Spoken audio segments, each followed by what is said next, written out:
Philosophers talk to our times. The one-up special. So I'm back on Marx today. And a personal confession. When I first read Marx, closer to 40 years ago than 30 years ago, coming from my own background in history and anthropology, totally accepted the idea of deep forces erupting within human nature.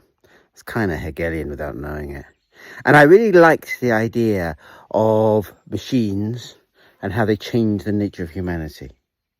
And makes us think where man was originally defined as Homo habilis, we've become Homo coglius, a mere cog in a machine, not the proud wielder of a hand axe of our own. All of that seemed to me to be thoroughly reasonable. But there was something that I really didn't like.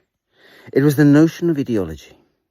You see, if you were brought up in the humanities and the kind of history I was brought up understanding and learning and understanding his great historical forces, the idea that pretty well most history as it's taught in schools is just ideology, a way to justify the ruling authorities, struck me as disappointing, I think is the word I'd say. And so I remember I used to write essays against ideology, partly because I didn't understand it very well. It was a long time ago. But mostly because right in my core, I hated the idea. Well, one of the strange things about a relationship with a great philosopher is that often the philosopher is right and you are wrong. About 25 years ago, turn of the millennium, I got very interested in the idea of English nationalism. If you have the misfortune to watch interviews about right-wing demonstrations in Britain, you'll get intrepid reporters asking people, what are British values? And it is no surprise to anyone that nobody can answer that question.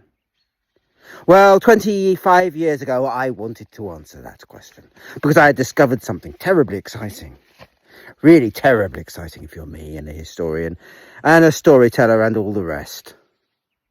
I discovered that there was a left-wing story to English identity that is actually much better worked out, that actually directly allows you to answer that question of English identity. What are English values? And I'm saying English, not British, because Scots have their own. And particularly, I actually usually find the Welsh have their own, which is slightly different. So I was interested in English values. I had spent a lot of time in Wales and rather admired the kind of left-wing nationalism that actually animates Wales and makes it tick. And I spent a childhood here in France. France is actually probably politically more right-wing most of the time than Britain, but it has a left-wing national identity, all that equality, fraternity and liberty, that kind of eats into individual choice and makes the French think, we've got to look after the poor. We've got to worry about people. However much a lot of them are quite right-wing in their own minds. In Britain, it's the other way around. I usually find British people are quite liberal and quite left-wing, actually. But their national identity, all that monarchy stuff, and Winston Churchill, and we shall fight them on the beaches. And the fact you can't say the word beach in England without thinking of Churchill. The fact that Churchill sent the language to fight the Second World War and nobody's ever quite told the language to stop fighting the Second World War is why ticks like Farage can seem like they're making great rhetorical speeches. They're not. They're aping Churchill and using the fact the language has never stopped fighting the Second World War. All that nationalism that's very right-wing is just integral within Britain, in spite of the beliefs of the people that pull some other ways. So back to me 25 years ago, when I discovered all of this, and that there is a wonderful, well-nuanced, well-worked-out English identity. This is the world of Blake. It's the world then that draws on a different set of figures in English history, on Winstanley and on Cromwell, and beyond them, on Wat Tyler, and beyond them, on Anglo-Saxons. For a good left-wing historian, we were on Edward X, because you start numbering the kings of the Anglo-Saxons. And why? Because in that very dark moment, and you will see I might even get tears in my eyes talking about it still, in that very dark moment when the Danes had nearly destroyed England, that probably didn't happen like this. This is probably all bunkum. doesn't matter. It's nationalism. It's not history. Shh. In that very dark moment then, Alfred comes across with a great idea. And that great idea is English. You see, one of the things about England is that we're very good at understanding people speak English. I live here in France, okay? My French is okay, it's not awful. But sometimes people have a lot of problems understanding me. And that's actually because I'm not quite following the right rules.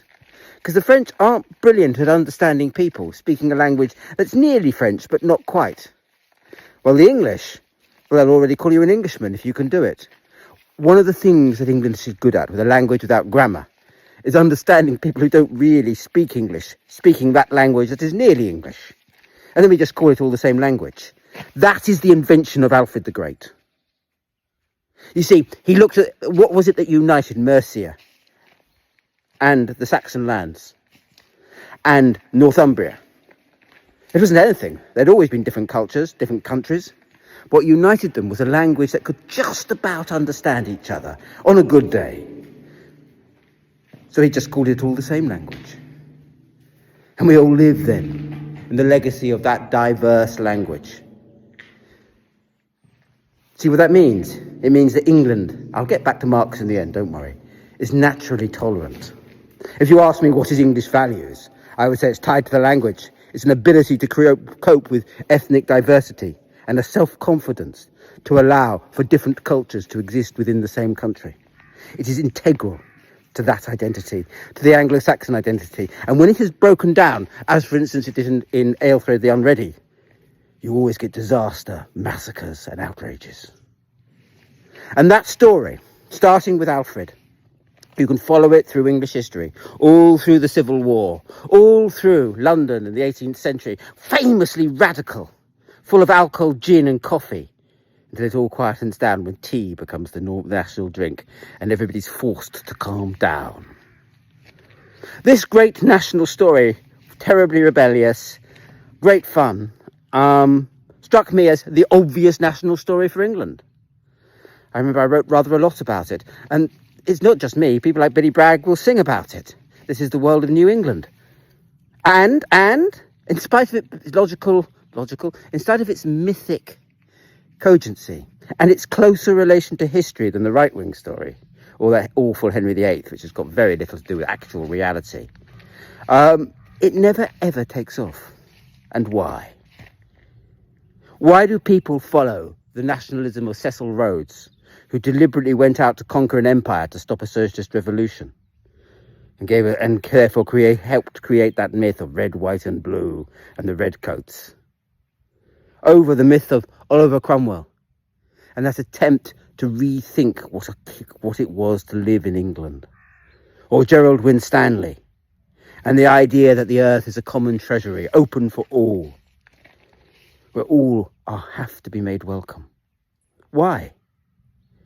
Well, it's because Marx is right. It's not because of history, because neither version of English history is true, if we are being actually sensible.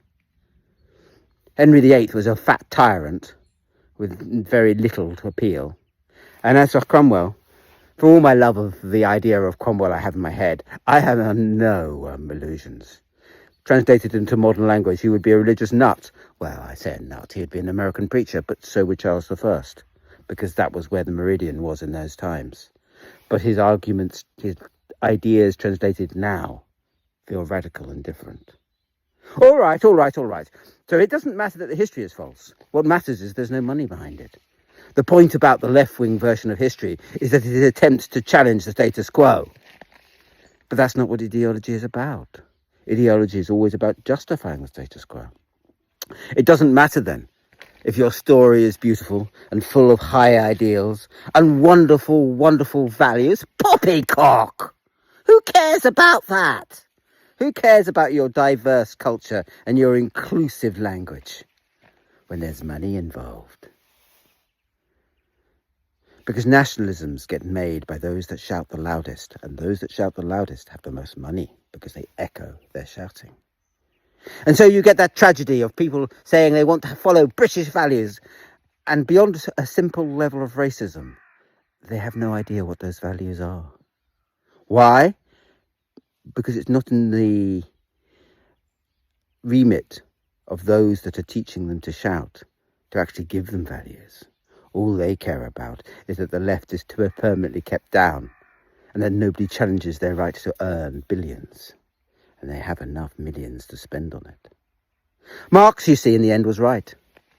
All my profound attempt to found a different English history, one that would allow us to tell another story of identity, was in the end so much guff in the wind.